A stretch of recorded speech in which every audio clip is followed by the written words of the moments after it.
I'm Shahar Azani, and in the news, remembering the Holocaust in Arabic.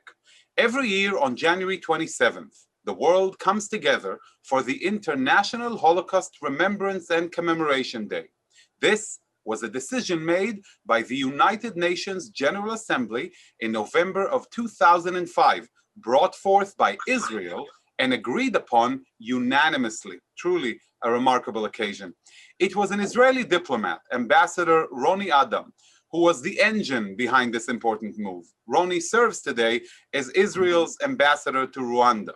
Today, we are here to discuss one event which took place on that day, one which was unlike any other, a true first.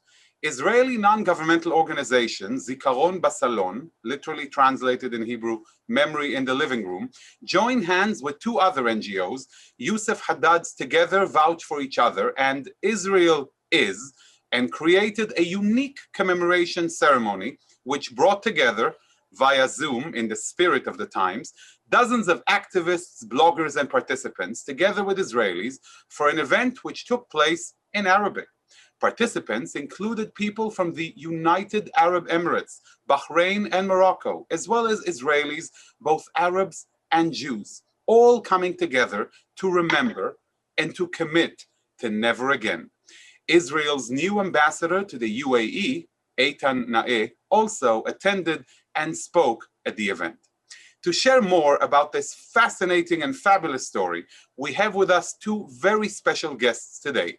One, Sharon Buenos. Sharon is the global director of Zikaron BaSalon. Sharon has over 17 years of experience as a civil servant in Israel, from the defense ministry to the foreign ministry, and for over 6 years, she has supervised and represented the Ministry of Aliyah and Immigrant Absorption as director of the Israeli House in London, the UK. And we also have with us Avital Schlesinger-Horn. She's an Arabic teacher and the daughter of Holocaust survivor Avital Schlesinger, who survived the Holocaust and is from Italy. Avital not only attended the event, but she was also a featured speaker, moving everyone with the impact of her words. It's great to have both of you with us, Sharon and Avital. How are you doing? Hi, fine, thank you. I'd like to jump right in and maybe start with you, Sharon. Could you tell us a little bit about what is Memory in the Living Room, Zikaron BaSalon? Thank you, Shahar. Yes, Zikaron BaSalon is a movement, is an action that you take, and it started 10 years ago by our founder, Avital Schlesinger, who understood when she got into her car in Israel, in Tel Aviv, that it's the International Holocaust Day, Yom HaShoah. She thought to herself, this is odd, the sad songs coming out of the radio. She had no connection. There was no ceremony for her to go to. She was 24 at the time. And she decided to go to a ceremony led by Tel Aviv municipality. When she attended the ceremony, she noticed that she is the youngest one by far, and she thought that she needs to do something about it. A year later, she invited 8 friends to her living room and invited a Holocaust survivor, Hannah Gufrit, who gave her testimony and was in fact the first survivor who gave her testimony on Zikaron BaSalon. The 8 friends became a group of over 30 people who came to the first night. And 10 years on, we are happy to say that 1.5 million people around the world in Israel and in 55 countries took part in Zikaron BaSalon. Tell me, Sharon, I have to ask you, so this started what year? 2011 was the first year of Zikaron BaSalon. Wow, and 2010 was the year when she brought together 8 people at her home. 2010 was the year she went to a ceremony. 2011 was the year that she remembered that feeling and invited 8 friends who became 30, yes. That's incredible. And what kind of work do you do in Israel today to spread? You're talking about a lot of people participating in Zikaron BaSalon. How does this happen? How do you let people know? And how do they get to engage? And naturally, I'll ask you, for the benefit of all of our viewers in the United States of America, is there anything that they can do here to reach out, to engage, to get this going? I couldn't get a better question from you. So in Israel, we have a lot of community leaders that are in charge in their own communities to find the hosts, the ones that will agree to open their living rooms, their homes, and invite whoever wants to join of any age, any religion, and we will speak about what happened with Avital shortly, which was truly a first event. It's bigger than the team at the office. It's bigger than what it was 10 years ago, and it has the life of its own.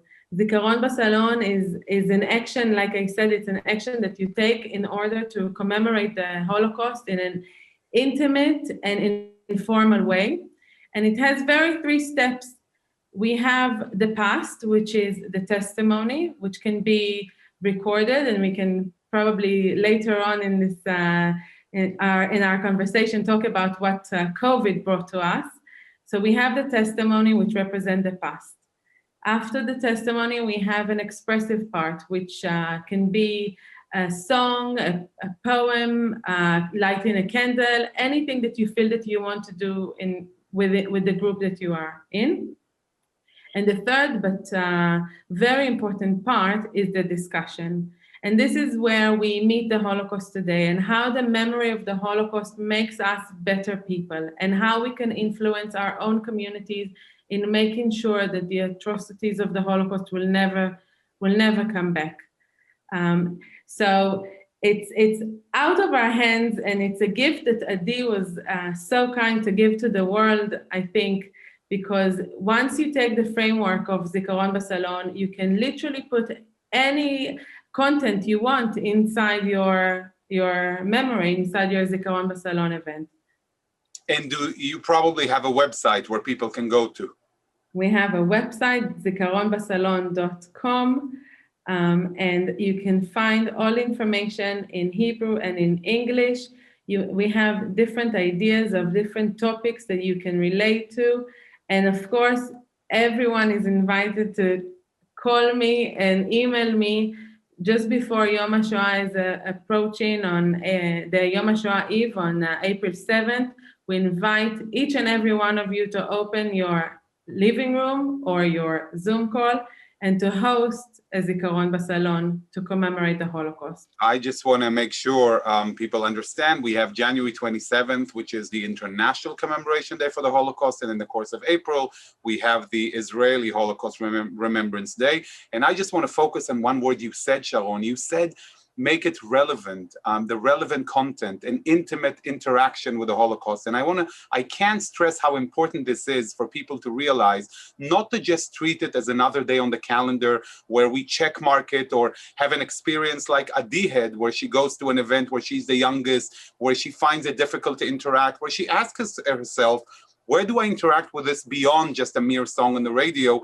How can I make this experience a much more intimate one? We do not have to rely just on international ceremonies. It's in our hands, and using the incredible work that you do, we can actually create this experience through our closest of circles. So if I'm a student on a college campus somewhere and I want to initiate an activity, I can reach out to you in Zikaron BaSalon, and we'll make sure to have the slide with your contact details at the end of this program, and get from you the material and the idea, and even bring together 7 or 8 of my friends just to commemorate it. This is incredibly impactful, and we are thankful for this important work that you do. Before we move on to the event itself, Avital, I want to ask you the initiative of making this event in Arabic. How did this come about? This never happened before. Well, once we started signing all these peace agreements, we thought it would be a great idea to talk to. The Holocaust it's not something that just happened to the Jews. And we feel that remembering the Holocaust and commemorating the Holocaust is something that we have to do worldwide. And when we had the opportunity to partner with the two organizations that you mentioned, Israelis, and together vouch for one another, we thought it's a great opportunity to reach out to Arabic-speaking bloggers and reporters that joined us from Bahrain, from Morocco, from Dubai, and so on. It just made sense for us. to share that experience with our fellow new friends from that part of the world. Wow, and truly a unique event, which leads me to you, Avital. We were talking about this incredible event in Arabic, and it leads me to think about the word tatbir, normalization, the idea that we're all people to reach beyond what we have as a cold agreement with Egypt and Jordan, and literally months after the signing of the Abraham Accords with Arab countries in our region, we already see the fruits of these accords in people-to-people interaction, sharing together pain and lessons for the future. And that's an incredible mission and statement. So let me ask you, what's your connection with Arabic, Avital? I think the Arabic language chose me and I chose her, because since I was a very little girl, I learned Arabic in school. And after I finished school with a lot of learning of all kinds of Arabic, the literature and even the Quran and even about the Islam and everything, I really, really wanted to know the language, because I think language is like a bridge between people. When we go to a new country and you know the language, you can get together easily. And listen, we are here. We have about 20% of the country with Arab people, Druze, Muslim, Christians, it doesn't matter. And when I see a person who speaks Arabic, automatically I speak with him Arabic. For example, today I got my second vaccine. The one who gave it to me was Arab person, and we talked in Arabic, and it was so nice to speak each other the language, his language. We were like friends. This is, this is so nice that you can understand and speak to each other. And I really, really love the Arabic language. It's really a very nice and unique and very rich language. And look, it's like our sister. Hebrew and Arabic are good sisters. One is bigger, one is smaller, one is older, one is younger, but we're sisters. And look, I have another 3 sisters. We're connected. We talk to each other. Why not to speak Arabic with our neighbors? I couldn't agree more. And just listening to you, I want our viewers to understand this is the Israeli normal. I mean, people tend to look at international media and only view Israel through the prism of conflict. And what you're just hearing now from Avital is the day-to-day of Israel. So first of all, huge congratulations on getting the second vaccine. We here in New York are still hoping to get the first one, hopefully sometime in the summer. So mazel tov on that. And then when it comes to interacting in Arabic and living the language, I have to ask you, you said Arabic chose you. You are Avital Schlesinger-Horn. Who exactly in your immediate environment is an Arabic speaker, or how did it come about to finding you?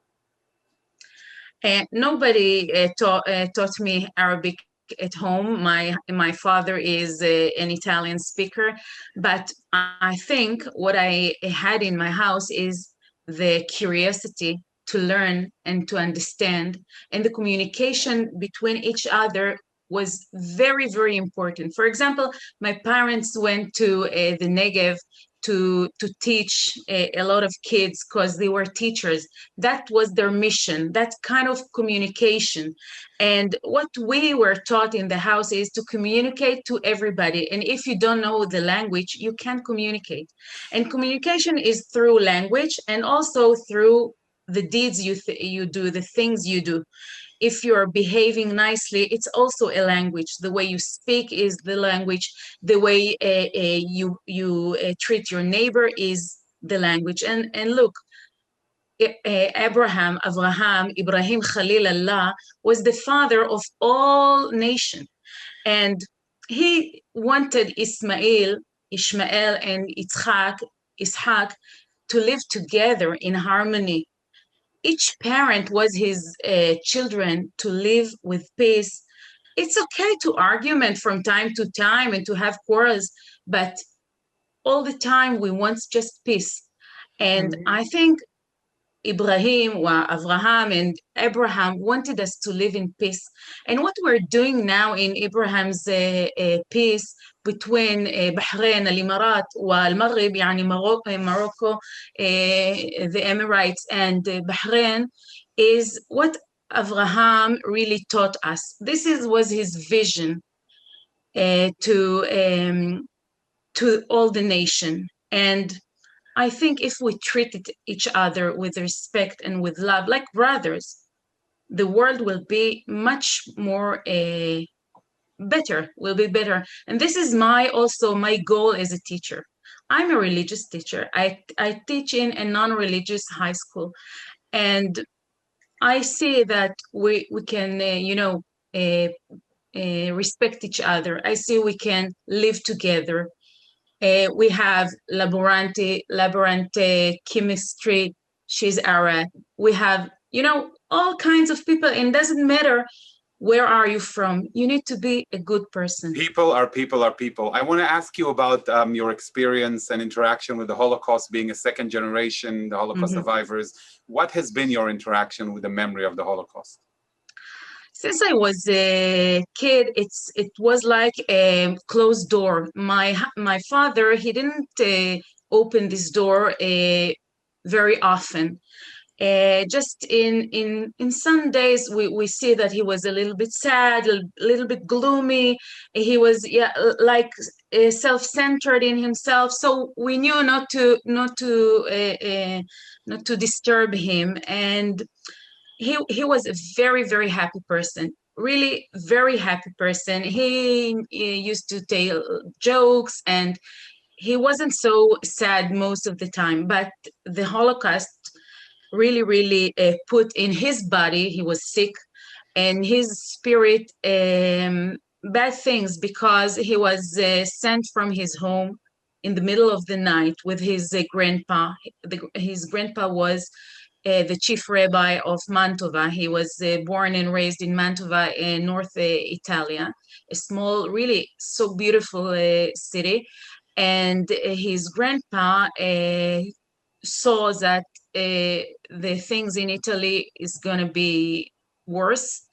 And on September, I wanted to say in Arabic, 1943, they escaped from Italy to Switzerland, to Bellinzone. They walked 4 months in the snow. He was just 3 years old, and he really got sick on the way. Before they went, his grandpa, the chief rabbi, he took all the books of the community. It was like the Hazohar, like all the secret books, around 600 books, and he hid them in the library. It's until now, it's there. Just a year ago, I found it out. All the like 600 years old books, etc. And after he put the books there to make them sure that it will last after the war, he flew from his house, and they went to Switzerland. They stayed in Switzerland. My father was Christian. He was in the nuns' hospital, and he was Christian. Like he would say, this is Jesus, this is Maria, and he knew how to daven with the cross. And after the war, his grandpa took him back to Judaism. And in 1951, they make Aliyah, they came to Israel. Avital, you're sharing this story, and forget about the angle of the Christian Jewish Holocaust survivor whose daughter is an observant Jew who teaches at a secular Israeli school, along with Arab labyrinths and teachers who spoke at the joint Arabic Jewish ceremony to commemorate the Holocaust. You share that story, and you say it to people who are in Bahrain and Morocco and the United Arab Emirates. What's the reaction, and how did you come about to be part of that event? Well, I have a wonderful friend. Her name is Neta, and Neta is also making Zikaron BaSalon. And she told me that Sharon wanted to do something very unique, very nice, to speak about the Holocaust in Arabic. And it's so important because they really don't learn a lot, and they don't hear about it so much from a first voice. And I said, why not? I was really, really scared because, to teach in the class, and I speak Arabic, but to be very, very, very specific of what I want to say, it was really touching to me. And I say, I have to do it for the memory of my father, for the memory of all the people, and for the future of our children and their children. Because this story mustn't be forgotten, and we have to tell. In Leila Sedel, the big thing is to tell the children.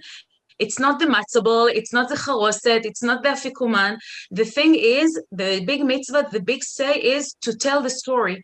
And we have the obligation, and we have to tell the story for this generation and the generations to come. We have to. This is our mission, because we can't let the Shoah, the Holocaust, be forgotten, not because we don't want it to be again, but because they were heroes. My father, he was a hero. And all that people who survived, unless all what happened to them, they are heroes. And we have the obligation, we have to give them back for what they did. Thank you, Avital. Sharon, it all comes back to you. Zikaron BaSalon is an engine for such important goodness and activity. If you think about, at the moment, we are very lucky to have survivors among us. But in 5, 10, 20 years from now, we're not going to have this privilege. And like Avital said, V'higadata lebincha, this is what we need to do over the Seder night, over Pesach. And this is what we need to do from now until the end of days, because not only Avital, those who survived, their story need to be heard, but we are also looking at the stories that weren't heard and those who lost their lives. And we must, it's on us to tell the story, and not me, Sharon, as Zikaron BaSalon, as Sharon in my own community, with my neighbors, with my family, with my friends.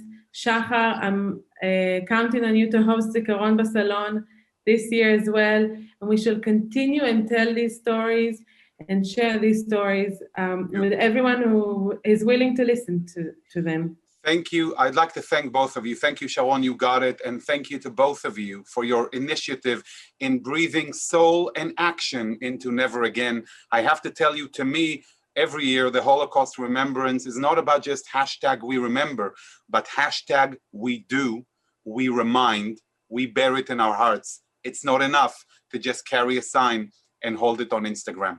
I'd like to thank you very much for joining us. And I'd like to thank you all for being with us here on JBS, and hope to see you soon. I'd like to thank all of our viewers for watching. And to all, we say stay safe and stay healthy. I'd like to thank our director, Sloan Copeland, JBS's managing director, Dara Golub, our technical manager, Michael Paley, transmission manager, John McDevitt, and to our wonderful producer of In the News, Carol Lilienthal. For JBS, I'm Shahar Azani. Until next time, see you soon. Shalom and lehitraot.